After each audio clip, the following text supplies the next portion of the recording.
Hey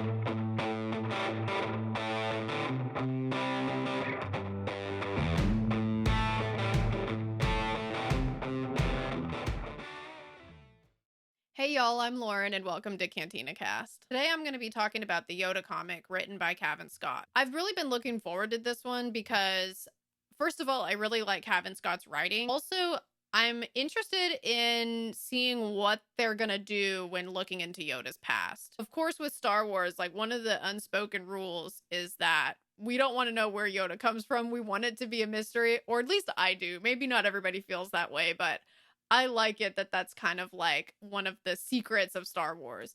So when they first started talking about this comic coming out, I was a little apprehensive because I was like, there's only so much about Yoda I want to know. I want to keep the secret alive. But I really like the way that they've been going into his past so far. The way that this comic is set up is that we see him on Dagobah in hiding, and he's thinking about the past. So what it sounds like it's going to be is that we're going to see some flashbacks, which are going to make up the story arcs of the comic. And so what I'm going to be covering today is the first 3 issues, which make up the first story arc, and they're all from the same flashback. And I will say that this flashback, it does take place during the High Republic era, but you don't have to be following High Republic to understand what's going on. It's not like there's High Republic characters that you need to be aware of or anything like that. And I really enjoyed these issues so far because we're seeing Yoda actually in action. We're seeing the way that he prioritizes actually helping people directly.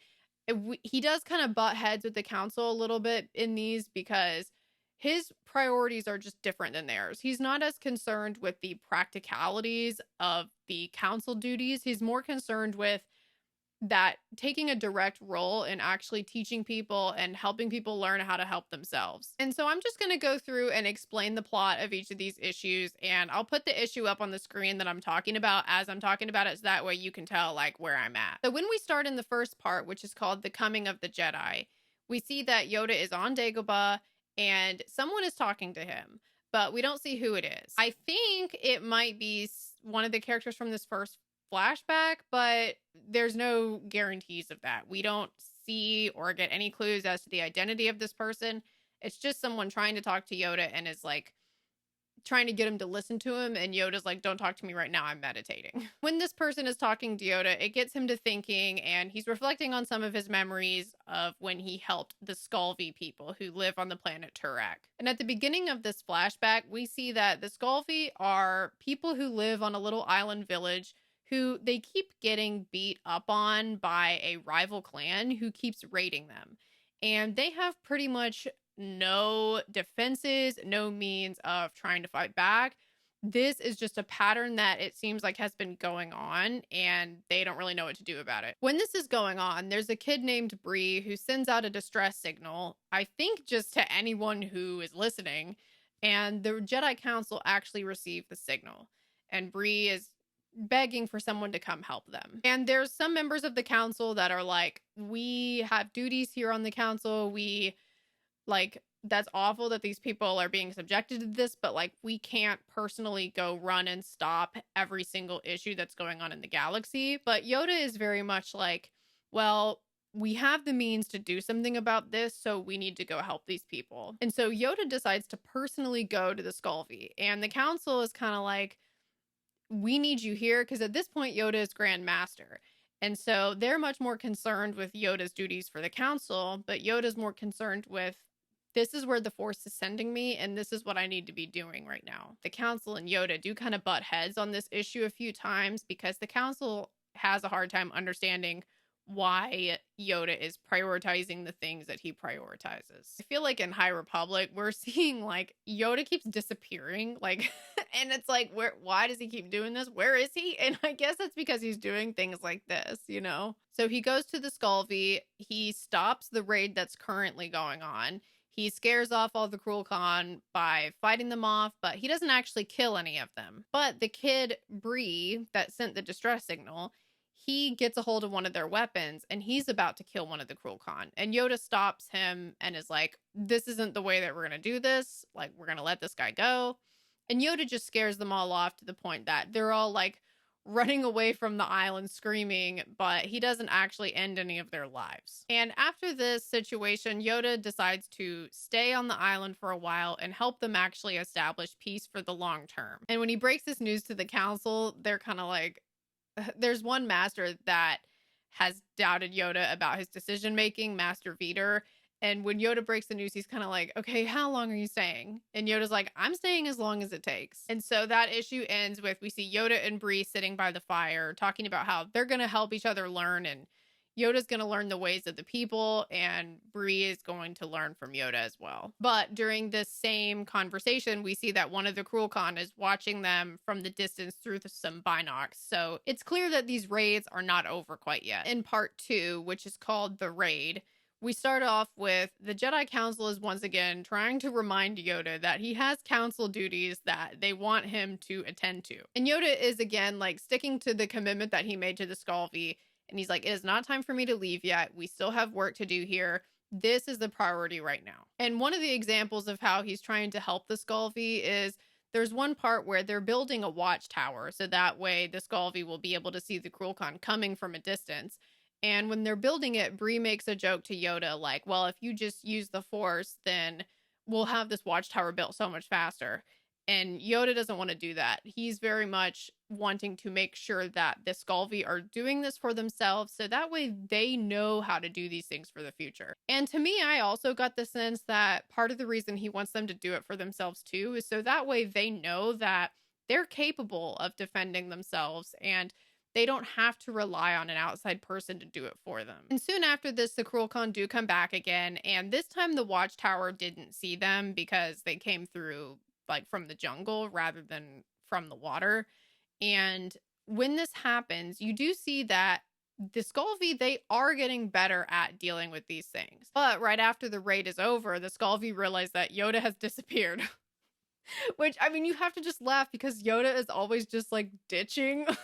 But he's doing it for a reason. He's doing it for a reason. You can tell that, like, obviously the Cruel Khan didn't overpower Yoda because we saw in the first issue, he was able to, like, get them to leave the Skalvi alone pretty easily. So they aren't skilled enough to overpower Yoda. So, I mean, you can get the sense that Yoda went with them voluntarily. But of course, the Skalvi don't know this. So they go to where the Cruel Khan live, which is like, they live on like what looks like an artificial island, sort of. They're looking for Yoda, and Bree finds Yoda in a room, like tied up in ropes. And Bree has Yoda's lightsaber because Yoda left it behind when he went with the Cruel Khan. And Yoda's like, thank you for coming, but I didn't just stay here because I was trapped. I stayed here for another reason. And they look up, and there's these little kids that are watching them.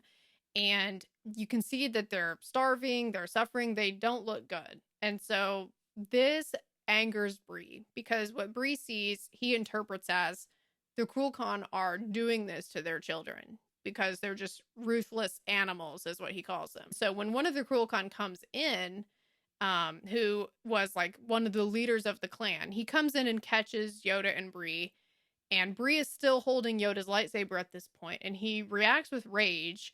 And he acts on that rage, and he kills the Cruel Khan. The last part of this issue is where we see Yoda is really disappointed that Bree did this. So this is now the second time that Bree has reacted towards one of the Cruel Khan with violence, and this time Yoda didn't stop him in time. And then we have part 3, which is called Consequences. And in this one, we are moving forward in time a little bit, but we're still within the same flashback. But Bree is now an adult, and he's the leader of their village. The issue starts off with Bree's nephew is reenacting the time when Bree killed the Cruel Khan, and Bree is like, stop doing this, like, stop glorifying this. And this is a very big difference from the way that Bree reacted in the moments after he killed the Cruel Khan. We see, like, right after he killed the Cruel Khan, he was, like, really proud of himself for what he did. And it wasn't until Yoda told him, I can't teach you, you're not ready to learn from me, and actually left, that's when Bree actually questioned his choice of killing the Cruel Khan the way that he did. But now that Bree is an adult, he seems to have understood that what he did was wrong, and he's trying to discourage people from glorifying his actions. And right at the same moment that Bree is reflecting on how the choice that he made Yoda leave, Yoda actually shows back up for the first time in many, many years. And Bree is so relieved to see him. And Yoda tells Bree that he was practicing his little instrument that Bree made for him. So Yoda never forgot Bree. It was really just the fact that at that moment in time, Bree wasn't really in a position to actually listen to what Yoda was trying to teach him. But right after Yoda arrives again, the Cruel Khan come back for the first time since Yoda left. So there's been a very long period of peace, and what it kind of seemed like to me was that Yoda sensed that the Cruel Khan were going to come, and that's why Yoda came back, was to help them in that situation. But the Cruel Khan are about to come back, and you do see more differences in Bree's character here. Now he's much more about defending the island. He doesn't want to go out and meet the Cruel Khan and fight them. He just wants to keep up a strong front that the Cruel Khan can't get past. But Bree's nephew and some of his friends, they're kids, so they don't understand this approach and they don't agree with it. So they decide that they're going to go against Bree's wishes, and they're going to actually go out to the Cruel Khan's island where they live and try to take matters into their own hands. When they get there, they find a little girl that they actually kidnap and take with them back to the Skalvi. And when they get there, Bree is like, what did you do? We had a pretty decent situation with the Cruel Khan. This was the first time that they've bothered us in a really, really long time. That's at least an improvement. But now your actions have just made this so much worse. What do you think they're going to do? They're going to come here looking for her. Of course, that is what they do. So the Cruel Khan come back more angry this time, and they're like, why did you do this? Why did you start this? And even though it's kind of okay, well, you also started it too. But I mean, regardless, kidnapping the little girl did not help the situation, which I think we can all agree on. When they get there, Bree is going to give them the girl back. He's not trying to keep her, but he does talk to her a little bit first. And through talking to her, he learns that the Cruel Khan have been starving for a very, very long time. And that is why they have continuously raided the Skalvi over the years. It's because they don't have the resources to feed their own kids. So this information, it really impacts Bree. And he remembers that time when he killed the Cruel Khan after he saw those starving kids, and recognizes the fact that they weren't doing that to their own kids. It was the fact that they didn't have, they had no choice. This is how they were all suffering at the time. And Bree is able to put any past grudges aside over what the Cruel Khan have done to his people. And he's able to say to them, we have plenty of food to go around here. Why don't y'all come live on our island with us? And the Cruel Khan accept, and you really get the sense at the end of this issue that now these two societies are actually going to be working together rather than fighting each other going forward. And right after that, Yoda this time, he doesn't have to stay for a while because he sees that Bree understands that peace is the most important thing, and Bree understands how to work toward peace now. And so Yoda doesn't feel like he has to stay and teach them anymore. He feels like they understand what they needed to know, and that he can actually go and move on and continue helping other people. And I really liked these issues. I liked how this was a way of looking into Yoda's past, and I'm looking forward to the next issues that are going to be coming too, because it looks like it's going to be going forward in time to around the time of the Clone Wars. It looks like Dooku is going to be in these. So I'm excited to kind of get these little pieces of Yoda's past throughout time, because I think it's a cool way for us to explore his character in a new way without touching on any of the things that are meant to remain secret about him. And I am going to keep covering this series. So with our next story arc that we get, which I believe should be the next 3 issues, I'll cover that as a chunk as well, just because the individual issues are so short. But yeah, let me know in the comments what y'all thought of this series so far, if you've been enjoying it. Thanks so much for watching, y'all. I hope y'all have a great rest of your day. Bye, guys.